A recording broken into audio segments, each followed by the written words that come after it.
Bendito pueblo de Dios, benditos hermanos en Cristo Jesús, que este bendito regalo inmerecido que nos trajo nuestro Señor Rey, el Hijo de Dios, con su vida, esté con cada uno de ustedes, que es la bendita presencia de Dios, a todos los que hemos sido edificados o estamos siendo edificados para morada del Espíritu Santo, para que pueda Dios utilizar a cada uno de los que tienen fe, de los que con fe guardan las promesas, y pueda Dios mostrarse en estos últimos tiempos, benditos hermanos, tan necesitados, y no hagamos vana la cruz de Cristo, ni el pacto, ni el llamado que tenemos.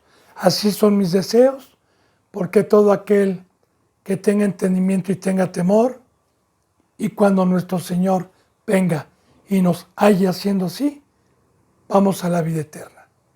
Me pongo a los pies de Cristo Jesús para proseguir con la enseñanza número 14 de la Epístola de Santiago, capítulo 5, faltándonos unos cuantos versículos para terminar.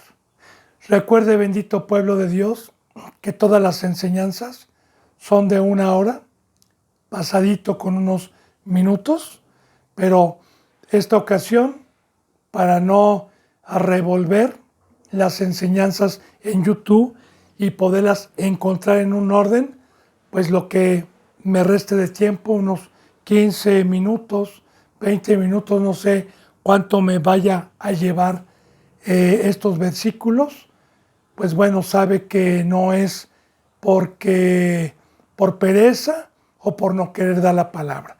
Y recordemos, bendito hermano y bendita hermana, bendito pueblo de Dios, a todos los suscriptores, a todos los que tienen hambre, a todos los que tienen temor, la siguiente enseñanza va a ser la epístola Romanos, a las comunidades romanas de aquel entonces que estaban en Roma, y todos los cristianos estaban dispersos ahí en Roma. Si Dios me lo permite, pues mañana vamos a empezar con esa carta de los romanos, que son varios capítulos, y nos va a llevar un tiempo. Pues benditos hermanos, empecemos entonces. Recordemos cómo va a encontrar la enseñanza el día de mañana. A los suscriptores pues ya les llega automáticamente, pero a los que no están suscritos, pues la epístola de los romanos desglosada versículo por versículo, puerta angosta. Su servidor, Eduardo Garibay.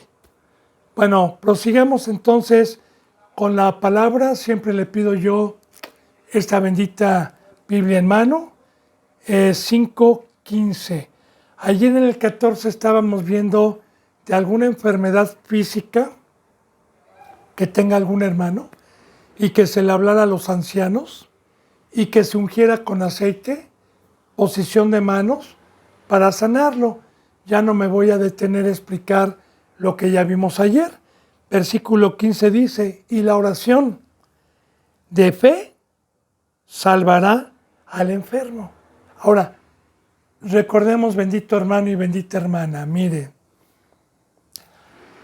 aquí está hablando más que nada de dos, porque también el enfermo debe de tener fe, y obviamente si los ancianos son ancianos, pues digo, deben de ser hombres que tienen fe. Entonces, yo creo que aquí no está hablando de los ancianos, sino más bien de la persona que llega a pedir este don, pues, esta riqueza de Dios, sin necesitar doctores ni medicamentos. Así como pues Dios nos enseña algunos pasajes bíblicos de gente enferma que tuvo mucha fe y que Cristo Jesús les dijo, tu fe te ha salvado. Uno de estos casos es la mujer que tenía años con una enfermedad de flujo que en la muchedumbre, cuando Cristo Jesús iba a resucitar a la hija de Jairo, pues ella dijo, con que toque el manto, voy a ser sana. Y la palabra dice que pues iban en una multitud rumbo a casa de Jairo y que pues la gente oprimía a Cristo Jesús, no podía caminar bien, cuando de repente dijo, ¿quién me tocó? Porque sintió que salió un poder de él. Y volteando, vio, sus discípulos le decían, Señor, ¿cómo dices quién te tocó si hay mucha muchedumbre? Pero él no les hizo caso y siguió viendo. Entonces la mujer, llena de temor, dijo, fui yo. Y le dijo, no temas, hija, tu fe te ha salvado. Otro caso también es el de un ciego, que cuando se acercó a Jesús, le dijo, Señor, Señor, regrésame la vista. Y Jesús le dijo, ¿tú crees que yo lo puedo hacer? Y él dijo, sí, Señor. Y dijo, cree que se haga como tú creíste. Otra fue aquel soldado romano, aquel centurión que llegó a decir que uno de sus siervos estaba enfermo y que Jesús dijo, él, voy a tu casa, y dijo, no soy digno de ir, de que tú vengas a mi casa, Señor. Basta con que tú digas que se sane, porque así como yo mando a mis soldados y van y vienen, tú eres un Señor, tú eres un amo. Y Jesús se maravilló y dijo, no he hallado tanta fe como en este hombre aquí en Israel.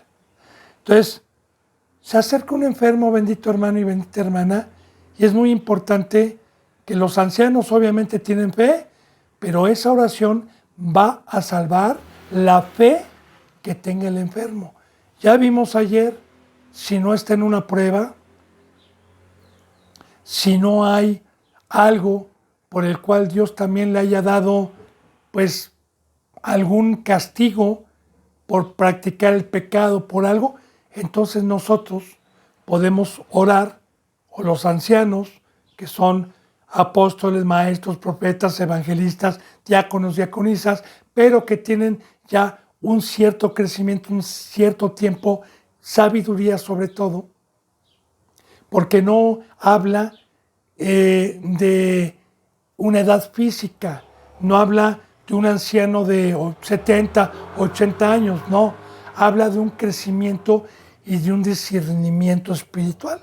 Y así lo dice también en un pasaje en Hebreos, en donde dice la palabra que el que ha alcanzado una madurez espiritual es el que puede discernir entre el bien y el mal, entender lo que es de Satanás y lo que es de Dios.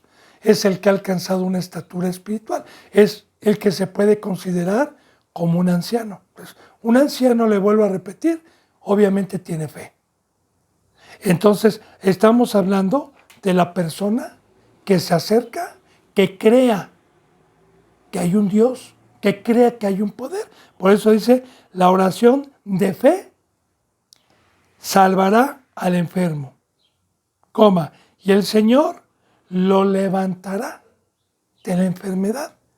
Como en este caso también, pues, la suegra de Pedro, pero mucho ojo, Dios nos levanta para volverle a servir. Porque así también la suegra de Pedro, cuando le dejó la fiebre y se levantó de cama, dice la palabra que le servía. Le servía. Entonces, Él le levantará para poderle servir nuevamente. Y si hubiere cometido pecado, porque ya le dije que también la enfermedad puede venir por un pecado, pero mucho ojo. El que no confiesa sus pecados no puede Dios perdonarle. Ahora, si un enfermo está enfermo, sabe que o no pecó, pero está enfermo, bueno, se hace oración. Pero si es enfermo, está enfermo y pecó, y sabe que pecó, y confiesa sus pecados, y Dios lo perdona porque es un discípulo o un siervo que no ha practicado el pecado y que todavía, como dice en Primera de Juan, hay pecado por el cual yo no digo que pidan, hay pecado que ya no es perdonado, pero hay pecado que puede ser perdonado. Entonces, el pecado que ya no es perdonado por Dios es el que practica el pecado, es del diablo, ya no.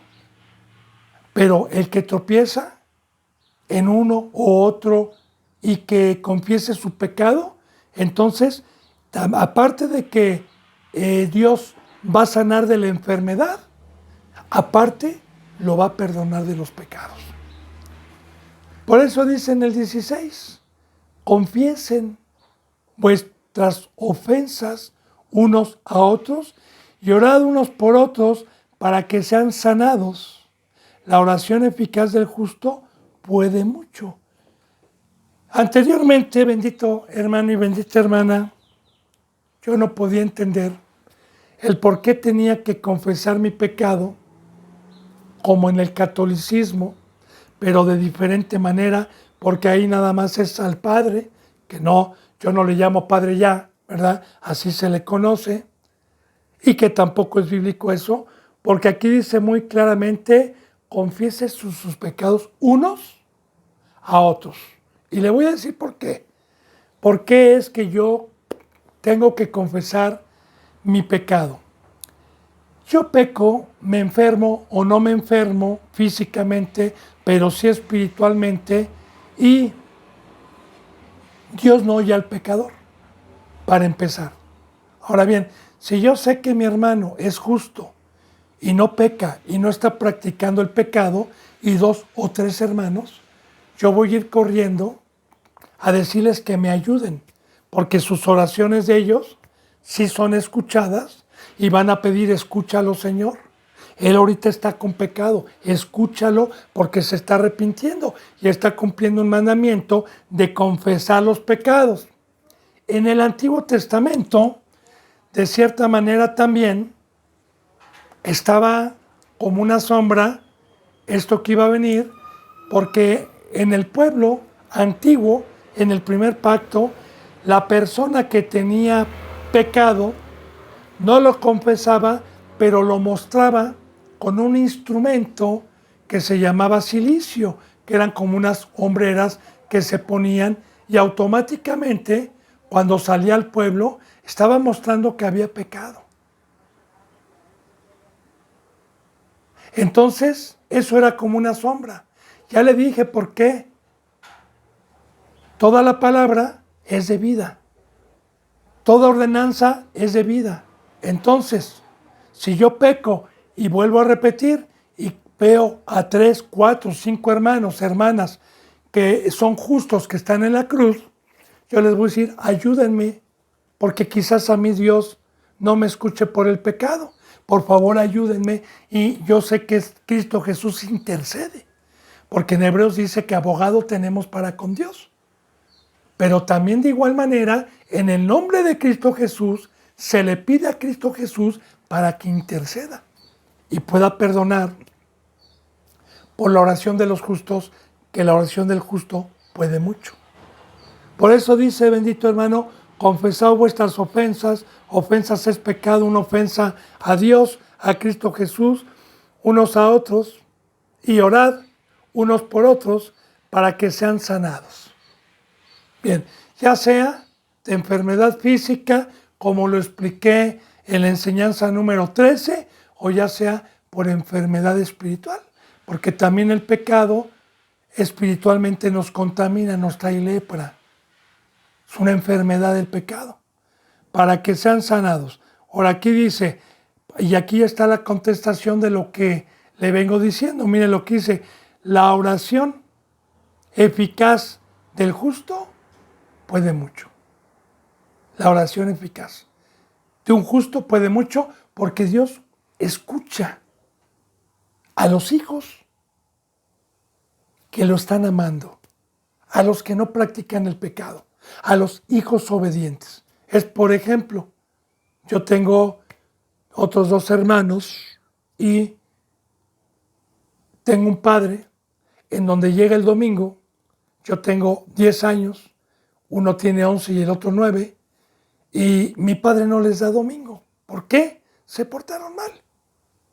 Entonces, ¿sabe? Yo nunca me porto mal.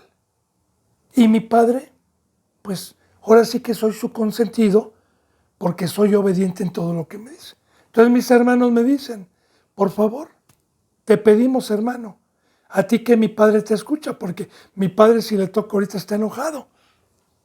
Me castigó en mi cuarto, ni siquiera me va a querer escuchar. Por favor, ve y dile y convéncelo, llórale. Y si yo voy con mi padre y digo, padre, hazlo por mí. Mira, ya mis hermanos están arrepentidos, ya me dijeron. Ellos te quieren pedir perdón.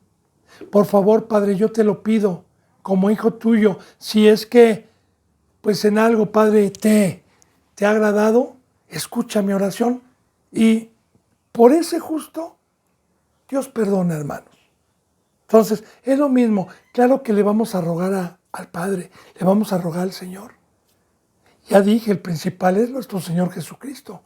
Él es el que intercede, pero es un mandamiento que Dios nos deja. Dice en el versículo 17, y aquí vamos a hablar de la fe, aquí vamos a hablar de la oración eficaz, aquí vamos a hablar de cuando un hermano peca o un hermano está enfermo, ya sea de pecado y también de la carne, pues tanto la fe de él como el que haga la oración, que la oración de un justo es eficaz, aquí también dice referente a la oración. Elías, que es un profeta que viene en el Antiguo Testamento, en el tiempo de los reyes, aproximadamente 750 años antes de nuestro Señor Jesucristo, por ahí así, no con exactitud, pues bueno, Elías es nada más ni nada menos que uno de los profetas que no experimentó corrupción, que no murió, que no se encontró su cuerpo y que fue arrebatado. Y que después vino Elías espiritualmente en Juan el Bautista. Eso ya lo debe de saber. Pero bien, aquí vemos entonces un ejemplo que Dios nos está poniendo referente a la fe, tanto para el enfermo como el que ora, como los ancianos que elige que tienen una fe o deben de tener una fe, y que aquí dice que la oración de un justo es eficaz, porque lo hacen con fe, lo hacen con rogativa, lo hacen con súplica. Entonces, Elías era hombre sujeto a pasiones semejantes a las nuestras.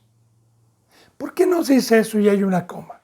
Mira, hermano y hermana, nos dice esto porque mientras estemos nosotros en este cuerpo, gemimos con gemidos indecibles, el no ser desnudados. Mientras yo esté en este cuerpo, estoy en la mesa del diablo, estoy en el trono del diablo, mas no milito con el diablo, pero mi cuerpo me pide. Entonces, como Pablo dijo, ¿verdad? Porque cuando yo soy débil, porque también Pablo, Cristo Jesús, todos los que hemos estado en este cuerpo humano, estamos sujetos a pasiones, a la mesa de Satanás, y ya le he dicho, por lógica, el cuerpo que fue sacado del polvo de aquí abajo y que conoció pecado, por lógica, busca las cosas de aquí abajo, pero el espíritu busca las cosas de allá arriba. Ahora, Elías también fue tentado a pasiones, porque Satanás y el adversario siempre ha estado. Y lo que a mí me ha ayudado a permanecer en la cruz, a caminar en el mar, es una arma que muchos han dejado, y ahorita le voy a dar testimonio, que a mí me ha ayudado a mantenerme en pie. Le doy testimonio como siervo de Dios, para gloria de Dios, para poder fortalecer este versículo. Hubo ex hermanos que duraron años aquí, que tuvieron un crecimiento espiritual, que compartían el pan ya espiritual, que ya habían tenido un crecimiento no por mí, sino por Dios, ¿sí? Y empezaron a menguar en la oración.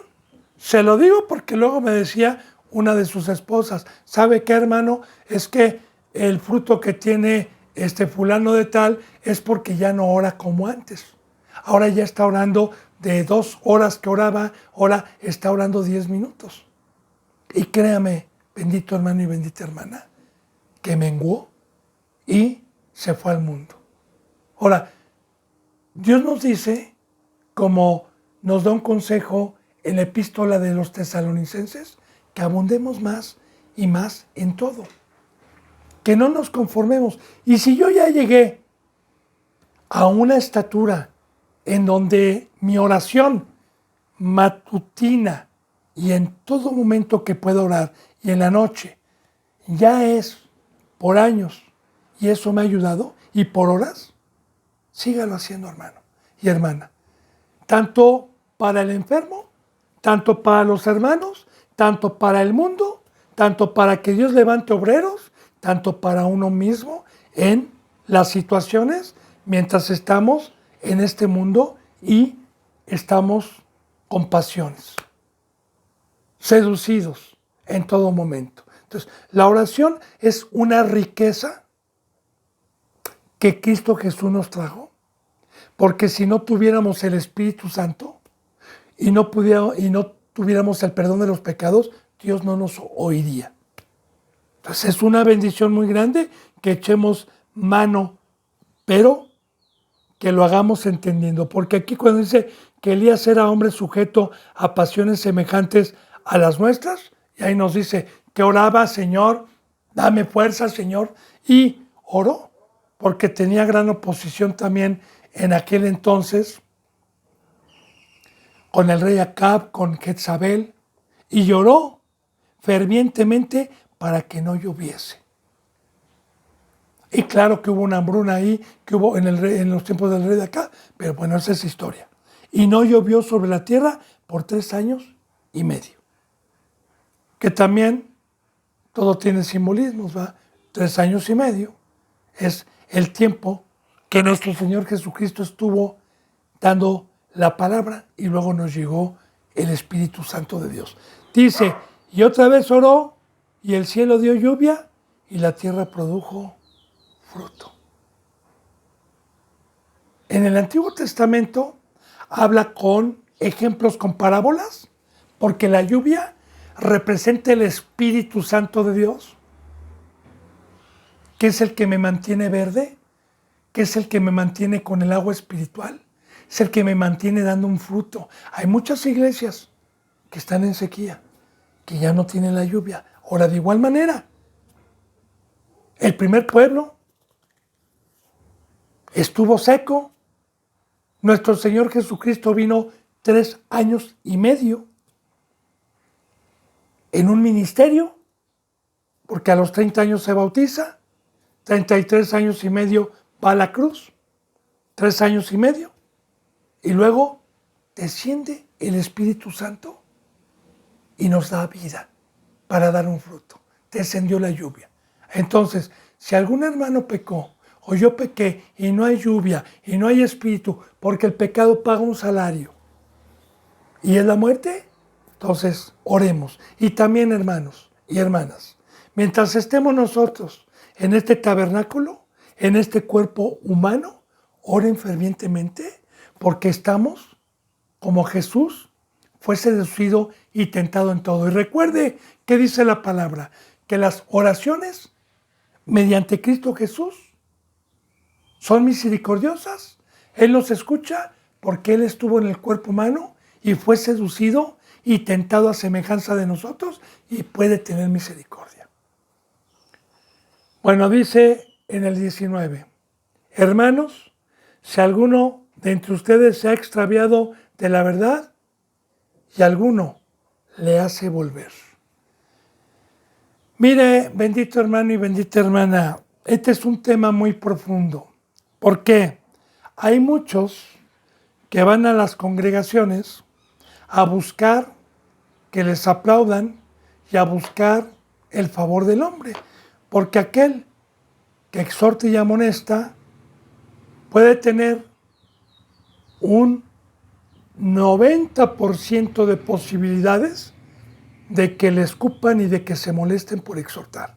Y un 10% de posibilidades de que el hermano vuelva en sí y se arrepienta. Se lo digo por el tiempo que Dios me ha permitido exponer su bendita palabra.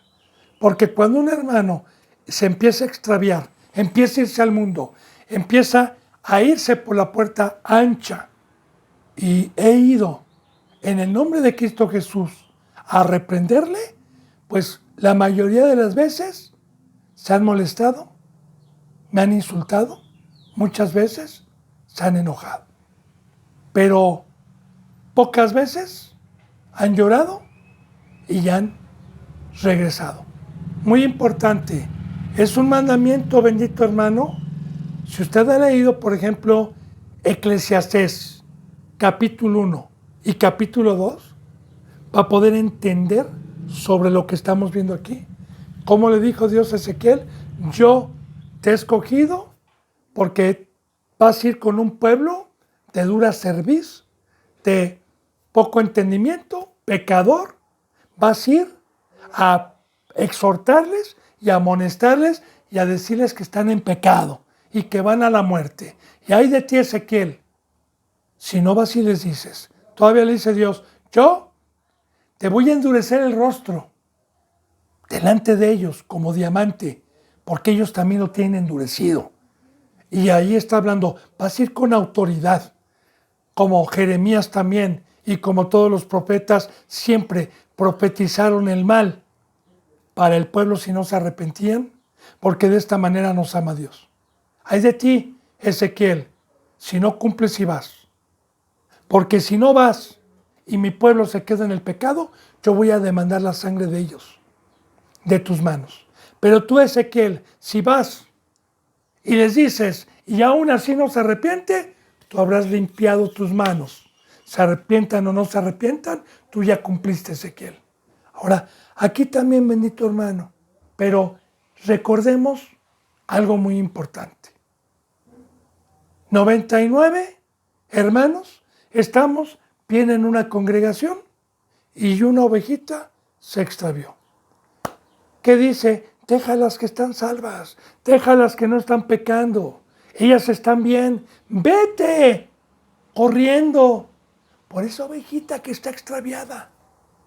Porque más gozo hay delante de Dios por una ovejita que se regresó al redil que por las 99 que ya están salvas. De igual manera, recuerde también, nos remontamos a los libros de 1 Samuel, 2 Samuel, cuando se le perdieron las ovejas al papá de Saúl, o los animales al papá de Saúl. ¿Cuál era su preocupación? Ve Saúl con su criado y regresa al animalito extraviado, por favor vete. Estuvo varios días Saúl hasta que encontró al profeta Samuel. Pero hay muchísima documentación en el Antiguo Testamento sobre este tema, de las ovejitas, del hermano que no tiene un crecimiento espiritual, que no está practicando el pecado, que fue extraviado por flechas incendiarias, que fue extraviado por su familia de carne, que fue extraviado por falsas congregaciones a espaldas de nosotros, etc. Hay multitud de temas bíblicos por el cual pueden quedarse extraviados. Pero así como David, cuando llegaba el león y se quería llevar a la ovejita o el oso, él corría con la honda y peleaba contra el león, que es precisamente la sabiduría que extravió a la ovejita. Porque hoy la honda, hoy la espada, es ir con la ovejita y es que ella, es que mire, yo pienso, es que me dijeron, es que mi familia, no, mira, aquí está, y sacar la espada y taparle la boca al león, ya sea por flechas incendiarias, ya sea por todo. El que convence es el Espíritu Santo y dice, no, mira, escrito está, y escrito, y se va a quedar la oveja. Ah, y si es una ovejita temerosa, es una ovejita que verdaderamente tiene temor, pues se va a hacer volver. Por eso dice aquí, hermanos, si alguno de ustedes se ha extraviado de la verdad y alguno le hace volver, sepa que el que hace volver al pecador del error de su camino, salvará de muerte una alma. Ahora, vamos hermano y hermana, fíjense, meditemos. Cristo Jesús nos vino a salvar de la muerte. O somos piedra de tropiezo y derramamos sangre inocente, porque eso se dedican las iglesias apóstatas del diablo, a bajar de la cruz y a ser asesinos, como Satanás, que el ladrón no vino sino para hurtar y matar y destruir. Mas yo he venido para que tengan vida. Así que yo le digo, estamos para dar vida, estamos para exhortar, para amonestar, estamos para sacar de la muerte, porque recordemos, el pecado paga un salario de la muerte. Yo he visto hermanos que ya están muertos, que están extraviados, pero se va y mediante el Espíritu Santo, mediante las rogativas, mediante la palabra, si lo convencemos de pecado, lo libramos de una muerte que lo lleva a la segunda muerte el día del juicio. Porque para ir a la segunda muerte, que es el lago de fuego, se necesita tener la primera muerte. Entonces, mucho ojo, bendito hermano y bendita hermana, a todos aquellos que dicen que la salvación no se pierde, que no hay problema si yo peco, vea, aquí habla de muerte. Fíjese lo que dice. Y alguno le hace volver, sepa que el que hace volver al pecador del error de su camino, salvará de muerte un alma, de muerte. ¿Qué es muerte? Que yo peco, se me sale Dios, me quedo en carne y otra vez me quedo alejado de Dios. Eso es muerte, muerte espiritual. Un alma salvará una vida. Bien, y cubrirá multitud de pecados. ¿Por qué, hermano y hermana? Porque si esta persona no la hago volver, olvídese la multitud de pecados que va a hacer en el mundo. Olvídese toda la transgresión, ya sin entendimiento, ya sin Dios. Porque así se quedan la mayoría de los que han regresado para atrás. En vez de quedarse en un nivel, el río los volvió a regresar al mar y hasta las profundidades del mar. Porque ya le he dicho, estos cristianos que algún día estuvieron bien, que algún día iban edificando, que algún día se iban alejando del mundo, otra vez se comportan de igual manera que cualquier gentil. Menos adorar los muñecos de palo. Pero se comportan de la misma manera, después de que tenían una actitud diferente. Bueno, yo espero, bendito hermano y bendita hermana, que esta bendita palabra haya sido satisfactoria y de provecho para su espíritu. Se acabó Santiago, se nos ha ido pues ya esta carta, si Dios lo permite, mañana proseguiremos con Romanos. Así que yo les mando un abrazo, el beso del óculo santo y si Dios quiere, hasta mañana. Muchas gracias.